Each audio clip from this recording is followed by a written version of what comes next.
নবনির্বাচিত মার্কিন president Donald ট্রাম্পকে অভিজ্ঞ এবং বুদ্ধিমান রাজনীতিবিদ হিসেবে আখ্যায়িত করেছেন রাশিয়ার প্রেসিডেন্ট ভ্লাদিমির পুতিন।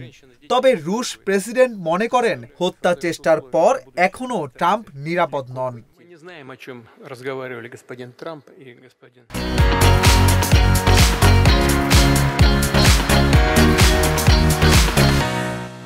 বৃহস্পতিবার কাজাখস্তানে একটি শীর্ষ সম্মেলনে অংশ নিয়ে সাংবাদিকদের এসব কথা বলেন পুতিন।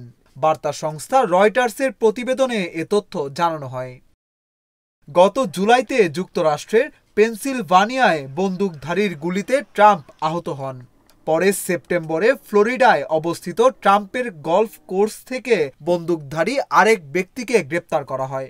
এ প্রসঙ্গে পুতিন বলেন, ট্রাম্পের বিরুদ্ধে লড়াইয়ের জন্য সম্পূর্ণ অসভ্য পদ্ধতি ব্যবহার করা হয়েছিল।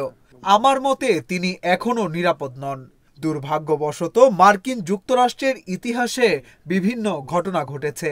আমি মনে করি ট্রাম্প বুদ্ধিমান এবং আমি আশা করি তিনি সতর্ক থাকবেন এবং বিষয়গুলো বুঝতে পারবেন। রুশ প্রেসিডেন্ট জানান, মার্কিন নির্বাচনী প্রচারের সময় রাজনৈতিক বিরোধীদের দ্বারা ট্রাম্পের পরিবার ও সন্তানরা যেভাবে সমালোচিত হয়েছেন তাতে তিনি আরও বেশি হতবাক হয়েছেন। পুতিন বলেন, রাশিয়ায় ডাকাতরাও এমন আচরণ করে না।